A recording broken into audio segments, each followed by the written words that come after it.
Alors qu'on apprend que Poutine va augmenter à une cadence folle sa production d'Oreshnik, son missile hypersonique de moyenne portée. Eh bien, regardez avec nous dans le rétro, le 21 novembre dernier, Vladimir Poutine utilisait pour la première fois son nouveau missile balistique hypersonique, cet Oreshnik, pour frapper une usine à Dnipro, en Ukraine.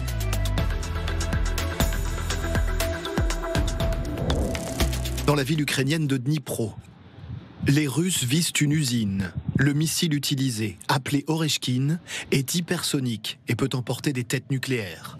Cette fois-ci, cependant, c'est un test. Pas de charge nucléaire relevée, mais pour maintenir la pression. Scène surréaliste peu de temps après, la porte-parole de la diplomatie russe est appelée en pleine conférence. Ordre est donné de ne livrer aucun détail sur le tir. Alors on en parle toujours avec Valérie Trierweiler, avec Guillaume Roquette et avec Philippe Val. Pourquoi on vous ressort cette archive? Parce que Poutine, il a dit ceci. Nous accorderons une attention particulière à notre triade nucléaire. Des systèmes YARS modernes seront livrés aux forces stratégiques.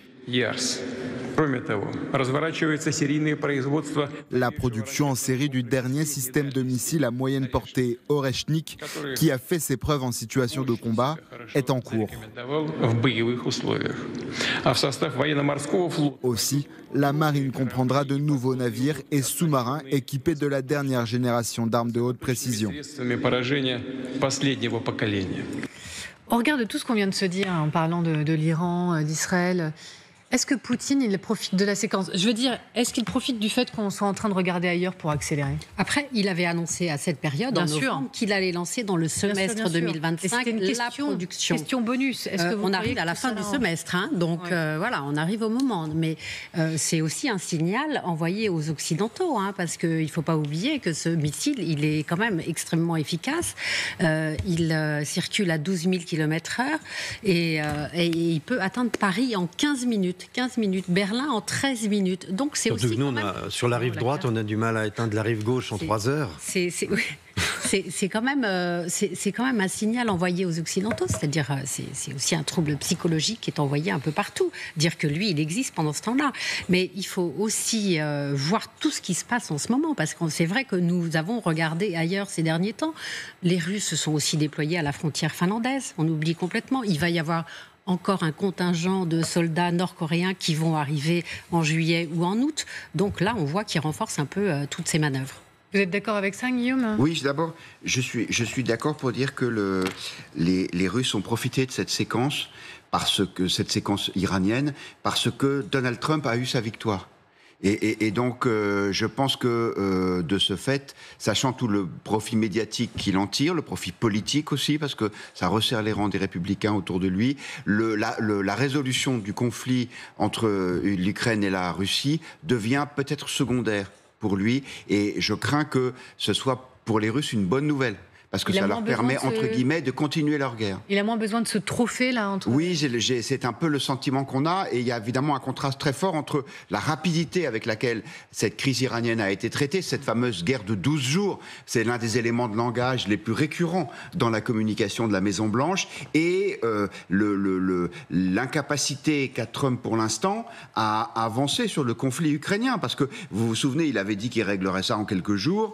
Et, en 24 heures.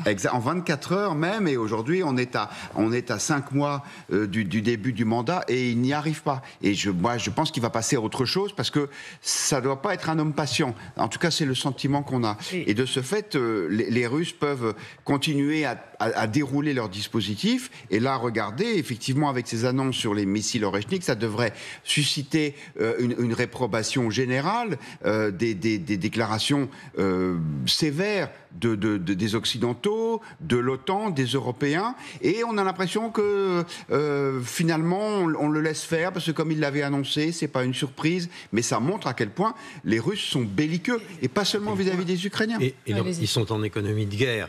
depuis maintenant plusieurs années, c'est-à-dire qu'il fabrique au détriment du bien-être de la population des fortunes en matériel militaire. Ensuite, Poutine a dit, là où il y a un soldat russe, c'est la Russie. C'est ce que disait Hitler à propos des Allemands. Là où il y a un soldat allemand, c'est l'Allemagne. Donc il reproduit exactement la même phrase. Ça veut dire quelque chose.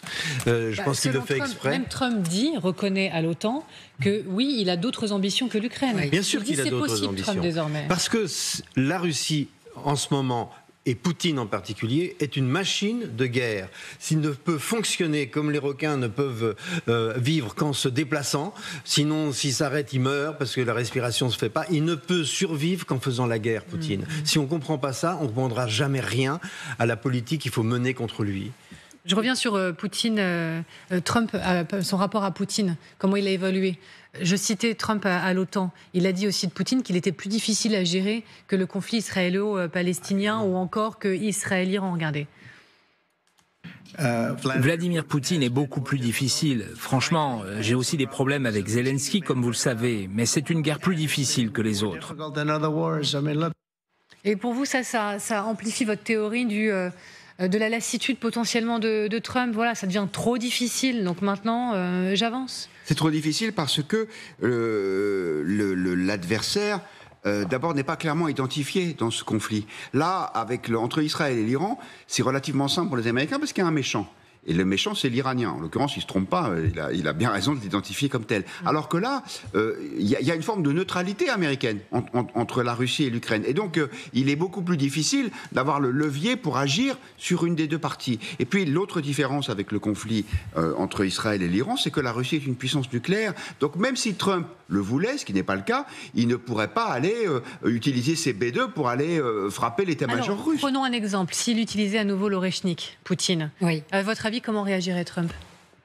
En tout cas, moi, je ne sais pas, mais là, c'est un aveu d'échec quand même, puisque vous le disiez, il avait annoncé régler en 24 heures. Bon, admettons, on oublie qu'il fallait de toute façon un peu de temps.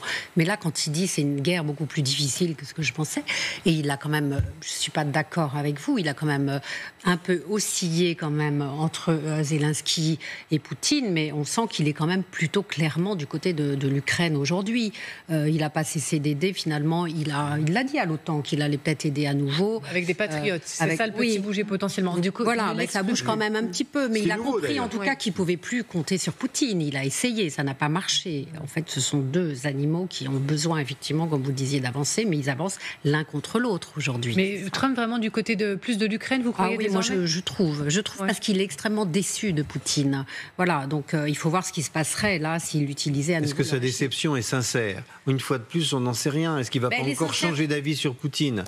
Ce qui est certain, c'est qu'on ne peut pas imaginer une seconde qu'une tierce personne médiatrice puisse faire la paix quand un des deux belligérants veut continuer la guerre et veut posséder Zelensky était prêt à l'arrêter à un moment. Oui, Zelensky n'est pas en cause. Zelensky, Guillaume dit un méchant et des gentils dans l'histoire de l'Iran, mais là aussi il y a des méchants et des gentils. Il y a des agresseurs et des agressés. Ben oui, il y a un agresseur et un agressé. Or, l'agresseur ne veut pas cesser d'agresser. Donc, quand il y a un agresseur qui ne veut pas cesser d'agresser, on a beau faire toute la politique que l'on voudra, il continuera d'agresser. C'est ce qui embête vraiment Trump. Il n'a pas dans sa boîte à outils la clé à molette qu'il faut pour régler ce problème. La communauté internationale a un rôle à jouer parce que dans la conception de l'Oreshnik, il y a des éléments japonais et allemands, des matériaux, donc qui sont absolument nécessaires pour sa construction. Est-ce que ça a été le cas ? Est-ce que ça va être le cas pour cette production ? Si c'est le cas, il faut une enquête pour que ça cesse. Vous parlez de la communauté internationale, mais est-ce qu'au-delà de Trump, on est tous en train de lâcher ? Est-ce que la communauté internationale est en train de lâcher un peu l'affaire ? L'Europe ne lâche pas complètement Zelensky quand même. Non, moi je pense qu'il y a une forme de...